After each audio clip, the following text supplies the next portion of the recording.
Channel open. Last week I said that to my friends that the review for the first episode of Picard was too long, longer than I expected, and that resulting ones would be much shorter. And after having seen Star Trek Picard Episode 2, Maps and Legends, honestly, this video, just like the episode itself, is filler. Nothing happened. I have notes. Usually I would spend the time, type them up, organize them, have something eloquent to say. But let's be honest, like, that episode was nothing. I mean, my nitpick section is just really the review. It's like, okay, so in this episode, what happens? Picard goes to Starfleet. Starfleet shuts him down. Starfleet is probably infiltrated or just plain out being ran by Section 31, which is being played by even deeper branch of the Tal Shiar called the Zat Vash. And he pisses off his Romulan caretaker, he refuses to go get his old Enterprise crew back together, and then he's going to go off and get his stupid other final first officer from the comic books. And Narek is a dumbass, and every scene without Picard sounds like a bad CW show, and that's pretty much the episode. It's shit. This episode was shit, except for one or two parts, which I'm going to get into. But damn, that was some piss poor storytelling right there. And I guess I'll go right into it. Oh, and if you haven't guessed already, spoilers, but there's nothing to spoil here. Anyway, so what the hell is with the old technology? We go back to Utopia Planitia, where it starts, this episode, right before the synth attack.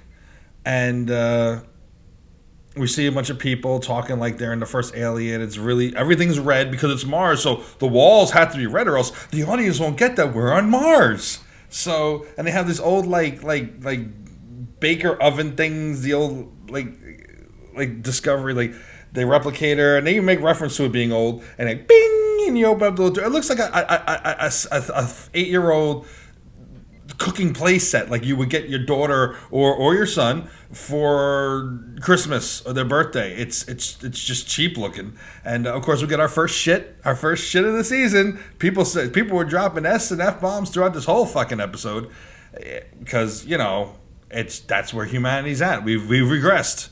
Congratulations. You got to a certain pinnacle, you peaked, and now you're down the slope of shit. And of course, everyone at Utopia Planitia are open racists. They're open racist towards the synths. Like, and one person like, oh, they can hear you. Shh. Oh, do your racism under the table. Like, I get it. We're just Picard's tackling subjects of our time. But I got news for you. There's a difference between the 21st century and the 24th century. The 24th century, racism was gone on Earth.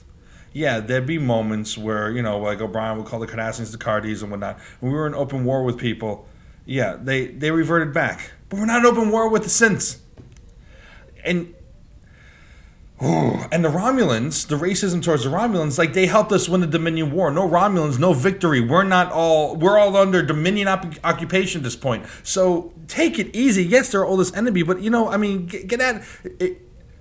We fought a war with them in relation to our current timeline, the 21st century, when we fought a war against England. And yeah, we make fun of the British make fun of us, but there's not this kind of open racism that you see to the caliber or even existent that you see towards other ethnicities in this world. And the same thing there. I mean, yeah, they fought the Romulans longer, but come on. They helped us win the war. So anyway, there's the overt racism. And the differences between 24th century and the 21st century, digressing back to my point, is that the racism here in today's society has never truly gone away. It's gone a little bit more underground. And now, because of the current political climate, those individuals feel like they're empowered, feel like they have carte blanche to say what they want. They feel like they can come out of the closet, so to speak, and just say what they want and act how they want, and the people in power have their back. It's always been there, whereas in Roddenberry's utopian future, it had actually gone away. So you can make these parallels in Star Trek, but the reason why it only worked in the past, for the most part, with it being aliens, is because they were aliens who hadn't evolved to the same place we are. Now you're making about Starfleet, and you can do that. You can do that, but you have to show the slow burn, the slow de-evolution. I said this in my last episode, or the review of episode 1. You have to show it. You have to make it believable, but they haven't done that. They're just jumping right to it. And that's a fucking problem, because it's no longer a reflection on our society. It's just bad storytelling. And that's what Picard in episode 2 is quickly de-evolved into. And I they don't understand what Star Trek has always been about, where it's been a reflection on ourselves seen in others. And that was what's so eloquent and beautiful about it. And people are upset about this because you're forcing everyone to say, this is us, this is you, this is everybody, this is everybody, this is everybody. The Federation's become this. And while that may be accurate to America today, it is not accurate to what Gene Roddenberry's vision of the future was. And yes, he wouldn't have loved DS9 most likely, but I love DS9 the most. Yes, so you can stray away from that, but you have to do it intelligently. And showing, giving people the opportunity to see modern day issues and reflections of themselves in other races gives the audience a moment to breathe, gives them a moment to question, like, oh man, it seems so ridiculous. Let this be your last battlefield. It seems so ridiculous that this is what they're fighting about. Whoa, let me think. As opposed to just saying, oh, this is just flat out what it is, flat what you are. This subtlety, the intelligence, it's just not there. I'll get off my high horse now. So you had the old tech, you had the first shit, and you had the racists. Then we go on to Picard and I knew her name 2 seconds ago in my head, and now I don't, but his Romulan ex-Cal Shiar housekeeper, and they're going through, they found Dodge's apartment, which the bodies are gone. Someone cleaned up the bodies. Woohoo! And so she's using this Romulan molecular reconstructor, which they're illegal in the Federation, or they're, and they're not reliable. And that's what I wanted you guys to believe. I kind of like that. I like the idea of that tech. And then, of course, it goes back and forth. And I know they're trying to really go away from the technobabble, but they've kind of just dumbed it down completely, so it's just bad technobabble said in modern day lingo when she's going through the search and eventually finding Soji, and it's not good. It's not good. She talks about the Vat-Shash and how Romulans have always hated AI and artificial intelligence, and this is why they don't have synths or androids or anything like that. Which I really got to delve into that, because that doesn't seem entirely accurate. Now, yeah, have we really had an example of those things before? No, but we have the drones that were led by the albino guy in Enterprise and whatnot. I mean, something's off about it. Maybe it's not a flat out contradiction or ruining of canon, but something is off about that. And it's lowbrow technobabble while she's doing her hacking, and these people who cleaned up the bodies and made it look like they hadn't erased anything, left traces. It's just people are dumb. People are just dumb, and of course our heroes can figure it out. And I wish there were equally as smart villains that made our heroes work to really figure things out. And this, they didn't. It was solved in 2 minutes. And then the mumbling, the whole episode, at least the first half, and I heard people complaining about this in episode 1. It just sounds like it's mumbling. You can't really understand what people are saying, and it's prevalent in this. And if you turn on closed captioning, because the CBS app is so friggin' terrible, the closed captioning is like 2 sentences later from 2 sentences before, so it's completely off. It's just. I was trying to figure out, how do you spell Vat-Shash and what, they're speaking about the Gorn and this, that, and the other thing, trying to figure out what exactly they're saying, and it's off, and it's just piss poor. And of course, she drops diabolical fuckers. When Jean-Luc drops the F-bomb, and look, I am a cursing motherfucker, clearly. Oh, this video is not for children, YouTube, but I'm not living in 24th century. Whatever. Fuck it, right? Exactly. End quote. Okay, so then the best scene of the episode, which also is the scene that pisses me off the most. the Doctor, who we all thought in the trailers was the same race as the Traveler. The Doctor VIP from Ocean's 13 comes over, and he apparently is the old, who's a doctor. He served on the Stargazer with Picard, which is cool. But why couldn't it have been Beverly? Beverly was the one who discovered that Picard had issues in the prefrontal lobe. Oh my God, I can't speak. That's probably going to lead. That could lead to Ironic syndrome, which is where they're going with this. And I really do appreciate that. I'm so glad they're bringing that into it. Maybe this is all just a bad fucking dream, a bad hallucination, but I doubt it. Why couldn't it have been Beverly? It would have carried so much more weight and been so much more of a sincere scene. Now, rumor is from sources from other YouTube channels that I've watched. They haven't been able to substantiate this. No second source. So it's all hearsay and rumor. And but that Beverly, we'll find out later in the season, has passed away. And if that happens, I'm gonna flip my fucking shit. And she wasn't mentioned when the male Romulan housekeeper mentioned getting the band back together of Riker, Worf, and Geordi. If Beverly's dead, fuck you. But in any case, I like the fact that they brought in Ironic syndrome, or they're going to. So Picard goes to Starfleet and he sees the first hologram he sees is Pike's Enterprise from Discovery. Fuck you very fucking much, Kurtzman and Ciabatta Bread and all you assholes. Fuck you. You want to keep some things canon. You want to keep some things not 25% different. Just I didn't give a shit to fucking look at how it exactly was different, like the Enterprise D. But you want to bring in this to say, look. You remember when I had Patrick Stewart hold up, Star Trek Discovery is canon. Like, oh wow, Patrick, you're getting a great payday. Look at you, you shill. You watched my episode Picard 1. I was pretty kind to this, and now it's where's Fonzie in the fucking motorcycle because it's jumped the goddamn shark. Episode 2. It's bad. It's bad. So we see Pike's redesigned Enterprise from Discovery, and and then we see the D, and it's just like, yeah, I get it. Discovery's canon. Fuck you. Wow, I'm dropping F-bombs more than the show. See how it's pissed off I've gotten. And so you see that, and then of course the hologram blips because holograms just can't fade away like they did in the holodeck. They got. It's not Star Wars. And yes, that's how it was in Discovery when they shouldn't have even been there in the first place, holograms. But it's 150 years later. Technology hasn't advanced. Clearly it hasn't with the shuttles we see. I digress. So then, of course, we have the Admiral, which should have been Admiral Cheyev. But, and the actress still going. She was wearing her Admiral's uniform at Star Trek Las Vegas last year. Still looking good.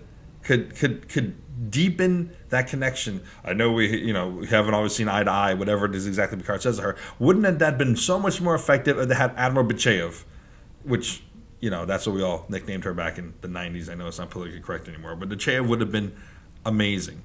And it's terrible. And she sucked. The uniform was kind of cool because it almost looked like aside from like the furl underneath, it almost looked like the JJ uniform, Starfleet gray uniforms meets the All Good Things alternate future uniform that we saw throughout Deep Space Nine and Voyager and whatnot. So that was kind of cool because it had a similar cut, but it was all different shades of gray. So it is what it is. But I wrote something. Admiral something suck. I have chicken scratch your handwriting, but and yet still it's more cohesive than the storytelling in this episode. But whatever. She sucked. I'll think of it later, and it won't matter. So and since she's talking about how 14 Federation member worlds had issue with helping the Romulans, especially after they had lost so much of their clearly Discovery era fleet at Utopia Planitia. And so everyone, not just humans, have de-evolved in the Federation. Everyone's just xenophobic, but only amongst non-member world.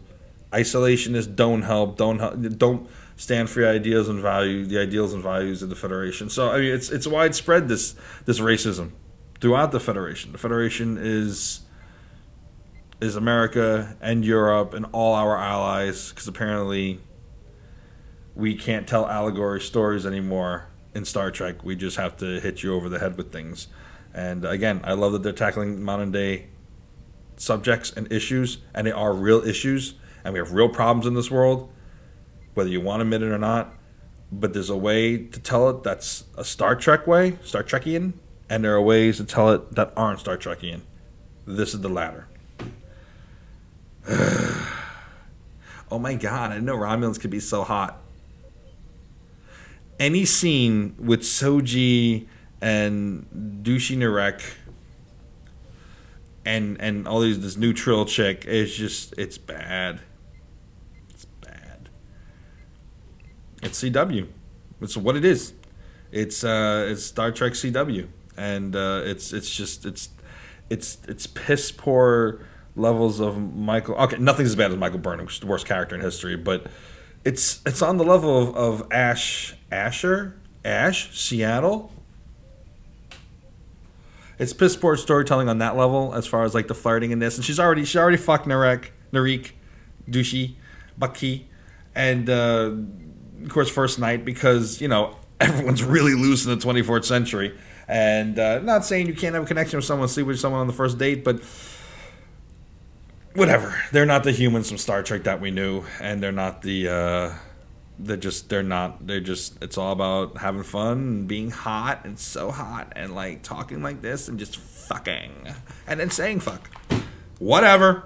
So they slept together, and I did like the Borg technobabble though when they were explaining how the cube works and what exactly they're doing there. That was some decent technobabble, not too bad. It sounded completely unconvincing coming from these actors, but it's like listening to Michelle Yeoh try to talk Starfleet talk. It just don't work. Maybe these actors are great outside of this, and this just isn't their thing. And the DS9 documentary, what we left behind, he talked about there are some actors that you put them in this situation of the 24th century in space, and they're completely out of their elements, and they can be great actors, Michelle Yeoh, but they're out of their element and it's unconvincing. Then there are ones who just feel right at home. These actors, not at home. Whatever. So, so then Dr. Newsroom shows up to Chateau Picard, là-bas, France, and she's reading, checking out an Isaac Asimov book, and Picard says, "I never read science fiction. I guess I never got it." It's a joke and it's inside. Fuck you. Oh, god damn.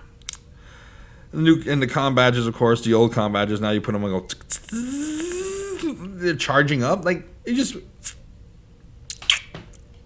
I used to be able to make that noise when I was a kid.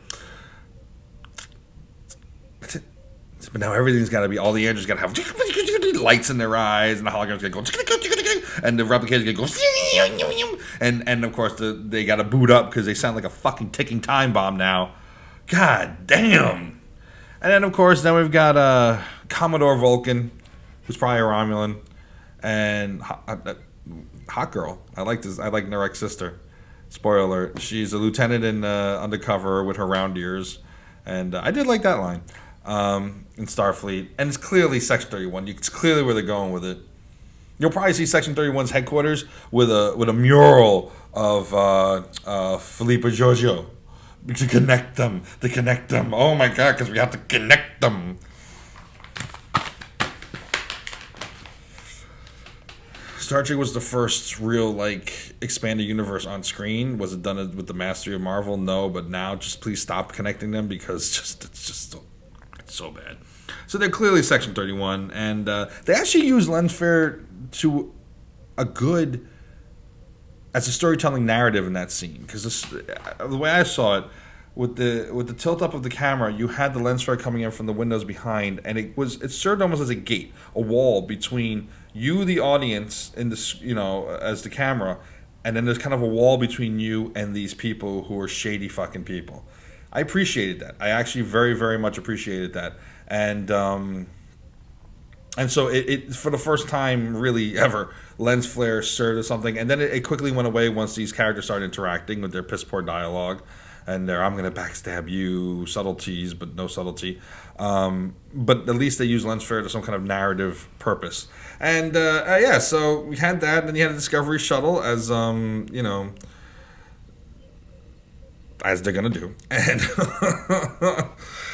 and then you have douchey Narik, and his sister, holographic talking. She goes to touch, and there's a very kind of sexual vibe between them, which is really, really weird. But Narik, douche Narik, he's on top of it. A bad James Bond pun. He's on top of his work, and they pan over to the bed because he was on top of Twinny over there, Chinny Twinny as I call her, and he's on top of it, and under it, and all over it, inside of it, and up in it, whatever. And clearly, it's going to be the Zach Brown band. Was it the Zach Vash? I miss Vash. The Zach Vash band, and versus Section 31. Everyone's going to be trying to out maneuver each other, out spy each other, out infiltrate each other, and fair each other. It's her being Data's daughter wasn't completely predictable, but now it's just gone into the 10th level of predictable hell. And of course, in the coming attractions, we see the pilot guy getting a tattoo, because that's what bad boys who are really secretly good do. They get tattoos. Ooh. So, that was episode 2, Maps and Legends. 8 left. Around my house, why didn't you get Riker and Worf and Lafarge? Oh, they would put their lives at risk to help me.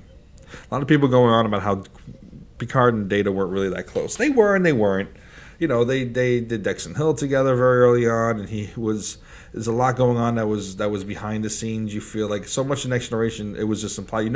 One thing I loved about Deep Space Nine, one of the many things, was that you understood everyone's relationship to each other. You understood why everyone was close for whatever reason, because they focused on the characters, not the plot.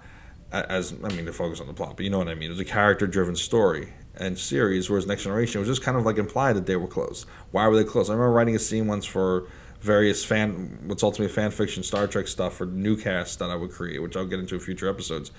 And I was thinking about what they would say like the series finale. I'm like, why are these people close? I don't really even know, and they're in my own head. And granted, they hadn't written the whole series, but that's when I realized, wow, you really had to focus. You really had the definable moments, and it doesn't even have to be told, but seen and played out where you understand. And so I go with the fact that one, Picard's older, he's gentler. You watch its miniseries, John Adams, so stoic, and then by the last episode, and it seemed more natural because it was one contained thing, and it wasn't revisiting it with bad writers. That he was like he wished he had taken the time to smell the flowers in the past. That's kind of like Picard now, and so I can accept that. And of course, with time, grows melancholy, and longing, and regret, and a fondness, maybe an extra fondness than what you had originally with a person or a thing or the event. So I'm okay with him saying they were close friends. And I understand him saying him not wanting to recruit the old crew because they would put their lives at risk and he doesn't want to lose any more friends. But maybe it could have been, and it should have been, a reluctant recruiting of shut up outside of the old crew instead of these people we're going to get that seem just absolutely insufferable. Like his old first officer that we met in this episode that we're really gonna meet next episode, played by Michelle Hurd. It just seems so bad. Anyway, thanks for tuning in.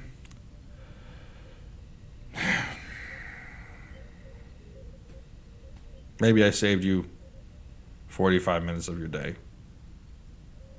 but definitely check out the train wreck for yourself because we can't look away. Whatever. End transmission.